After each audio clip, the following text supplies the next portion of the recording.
Everybody, burning sun on my top left hand side, swirling flag on my back, and here we go. तो आज जो मैं आपसे बोलने जा रहा हूँ ना, इस बात में बहुत बैलेंस है, बहुत नपी तुली मैं बात करने जा रहा हूँ। ये थोड़ा सा छोटा वीडियो होगा बट ये बहुत बेनिफिट करेगा, बहुत बेनिफिशियल होगा। आज मैं बात करने जा रहा हूँ इंसानियत की उन दो बदसूरत चीज़ों से, उन दो खतरनाक चीज़ों से, उन दो ऐसी चीज़ों से जो किसी इंसान को या तो सीधा आसमान की तरफ ले जा सकते हैं या फिर सीधा डीप डाउन इन ओशन, समंदर में गहराइयों में ले जा सकते हैं। और वो दो बातें हैं जो बहुत ही इम्पोर्टेंट हैं। ज़रा गौर फरमाएं, just come closer to me, अपने कानों को ज़रा साफ कर लें और दिल को ज़रा थाम लें। वो दो बातें हैं, वो दो एक्चुअली जेस्चर्स हैं, वो दो सेंसेस हैं। पहला क्रोध, mean anger, means anger, and second लालच, ग्रीड। क्रोध, लालच, और लालच को मैं थोड़ा सा ईर्ष्या से भी जोड़ रहा हूँ, जेलसी, जेलस। तो अगर दो बातों पे इंसान कंट्रोल करे, थोड़ा सा और मैं चेंज करने जा रहा हूँ। पहला क्रोध, एंगर, और दूसरा वाणी, योर वॉइस, आपकी आवाज़, आपका आंसर, आपका क्वेश्चन। अगर इन दो बातों पे इंसान काबू कर ले, कंट्रोल कर ले, वैसे ये ह्यूमन के कंट्रोल में नहीं होती। मैं आपको बता दूँ, इस कायनात पर, इस पृथ्वी पर जितने भी विध्वंसक कार्य हुए, जितने भी महाविनाश करने वाले मैं कहूँ तो युद्ध हुए हैं, बैटल्स हुए हैं, वॉर्स हुए हैं, चाहे वो फर्स्ट वर्ल्ड वॉर हो, चाहे वो सेकंड वर्ल्ड वॉर हो, चाहे वो पानीपत की लड़ाई हो, चाहे वो मेवाड़ का युद्ध क्षेत्र हो, चाहे वो नारायण का क्षेत्र हो, चाहे वो कोई भी लड़ाई हो, चाहे सबसे बड़ी जो अभी तक के हिस्ट्री में सबसे बड़ी लड़ाई हुई है वो महाभारत, चाहे वो, इन सब के पीछे दो चीज़ों का हाथ है। एक क्रोध, एंगर, और दूसरा वाणी, वॉइस, योर साउंड।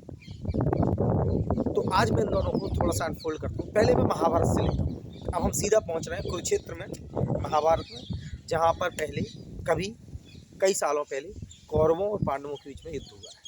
तो वो क्षेत्र है आपका कुरुक्षेत्र, जहाँ पे करोड़ों, हजारों, लाखों लोगों की बलियाँ दी थी, नरसंहार हुआ। ये इतिहास में फर्स्ट वर्ल्ड वॉर के पहले तक विश्व की एक बहुत बड़ी लड़ाई थी। और ये हुई क्यों, उसका मैं छोटा सा एक आपको पता है। उस समय दो राजा बड़े फेमस थे। एक तरफ तो मैं कहूँ तो कौरवों, जो कि 100 भाई थे, और दूसरे पांडव, यानी 5 भाई थे। और आपको पता भी होगा कि कर्ण वैसे भाई तो थे पांडवों के, लेकिन वो साथ थे किसके, कौरवों। तो जब वानप्रस्थ में कह रहा हूँ, इंद्रप्रस्थ, जब इंद्रप्रस्थ बनाया गया, और इंद्रप्रस्थ में अर्जुन, भीम, नकुल, सहदेव, युधिष्ठिर, उनकी प्रिय पत्नी पांडु, जिन्हें आप द्रौपदी कहते हैं, उन्होंने कौरवों को बुलाया कि आप आइए और इतने बेहतरीन जो हम लोगों ने महल बनवाया उसके दर्शन करिए। तो जब दुशासन और कौरवों का सबसे बड़ा भाई दुर्योधन आए ना, तो उन्हें एक्चुअली उस फर्श जहाँ से वो गुजर रहे थे मेन गेट से, तो उन्हें एहसास ही नहीं हो रहा था कि ये फर्श है कि पानी है, क्योंकि पानी जहाँ था वहाँ वो कदम रख रहे थे तो वहाँ जमीन थी, और जहाँ जमीन थी वहाँ वो कदम रख रहे थे तो वहाँ पानी, जस्ट ऑपोजिट चीज़ें। तो ऐसा करते करते जब बहुत सदे हुए कदमों के साथ दुर्योधन चल रहा था, तो अचानक दुर्योधन ने समझा कि ये तो जमीन, उसने पैर रखा और वो पैर चला गया सीधा पानी में, यानी वो एक पूल में चला गया। तो वहाँ बालकनी में द्रौपदी हंसने लगी, उनके बाल खुले हुए थे, और उन्होंने एक बात बोली जो दुर्योधन के दिल में छेद कर गई। वो याद रखना, ऐसी ही वाणी होती है, गोली से इंसान बच सकता है जनाब, लेकिन किसी इंसान की बोली से। तो उस समय द्रौपदी के मुंह से निकला कि अंधे का बेटा अंधा। और इस बात ने दुर्योधन जैसे साहसी व्यक्ति का, जो गदा में बहुत ताकतवर था, उसका पूरा शेर जैसा दिल, उसमें छलनी छलनी कर दिया, उस दिल उसमें लाखों छेद कर दिए। और ये बात तब तक चलती रही उसके दिल और दिमाग में, जब तक कि सीधा कुरुक्षेत्र ना हो गया, जब तक कि सीधा कौरवों पांडवों के युद्ध में। और उसी दिन कसम खा ली थी दुर्योधन ने कि चाहे मैं कुछ भी करूं, लेकिन इस अपमान का बदला द्रौपदी से और उनके 5 पतियों से मैं जरूर लूँ। और हुआ भी वही, परिणाम भी आपने देखा है कि सारे कौरव मारे गए, हालांकि 5 पांडव बच गए, द्रौपदी भी बच गए। और बाद में फिर बड़ी बड़ी कहानियाँ बनी। युधिष्ठिर ने राजपाट किया, भगवान श्री कृष्ण ने खुद आकर द्रौपदी की लाज रखी, क्योंकि द्रौपदी का चीरहरण भी हुआ उसी द्वारा। तो ये तो बात मैंने कर दी किस चीज़ की, वाणी की, साउंड की, आपकी वॉइस की, आपके controlling of mind, body and soul की। और दूसरी मैं बात करने जा रहा हूँ, जो मैंने कहा क्रोध। क्रोध में क्या हो सकता है, देखो इंसानियत का, इंसान का सबसे बड़ा जो दुश्मन है, सबसे हावी जो उसके ऊपर रहता है, उसके दिल और दिमाग पे रहता है, उसके शरीर पे रहता है, वो है क्रोध। क्रोध में मैं आपको बता दूं, क्रोध की अग्नि, एक्चुअली क्रोध भी जेलसी से उत्पन्न नहीं होता है, ईर्ष्या से। क्रोध और ईर्ष्या में कोई ज़्यादा बड़ा गैप नहीं, ज़्यादा बड़ी कोई खाई नहीं। एक्चुअली क्रोध, एंगर एंड जेलस एक दूसरे के कॉम्प्लीमेंट है, एक दूसरे के पूरक है। वो कैसे, मैं समझाता हूँ एग्जाम्पल से। एक छोटा सा एग्जाम्पल लेता हूँ, अभी रिसेंटली हुआ था वो एग्जाम्पल। एक बेटी जिसको एक बाप ने बहुत ही गुड़िया की तरह पाला, बहुत ही गुड़िया की तरह पाला, और जब वो बड़ी हो जाती है 17-18 साल की, तो एक ना जाने कहाँ से आया एक लड़का, एक नौजवान, वो भी 18-20 साल का था। वो उस लड़की को, जिस लड़की को उसके बाप ने अपने हाथों से, अपनी मेहनत से, अपनी इज्जत से, अपनी आबरू को बेचकर, अपने अरमानों का गला घोट कर उसको पाला पोसा बड़ा किया, उसको शिक्षा के मंदिर में भेजा, कॉलेज भेजा, वो लड़का उड़ा के ले जाता है चिड़िया। अब ये बात, ये जलन, ये ईर्ष्या, ये एंगर उस पिता के दिलो दिमाग में आ गई। लड़की तो चली, लड़का भी चला गया, लड़की को और लड़के की शादी हो जाती है, मान लो उल्ला मैरिज कर दिया।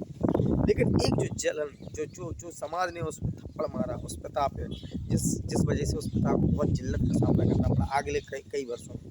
तो क्या किया उस पिता ने पहले वो गांव छोड़ दिया, वो जगह छोड़ दी, वो चला गया सीधा सऊदी में उसने काम किया, बहुत मेहनत की, 10 साल वहाँ काम किया। 10 साल बाद जब वो लौट आना, तो पता, you know what, buddies and bunnies, आप शॉक्ड हो जाओगे, सरप्राइज हो गए। पता उसने क्या किया? वो उसी लड़के के पास गया जिस लड़के ने उसकी बेटी को उसके बाप को जिल्लत किया।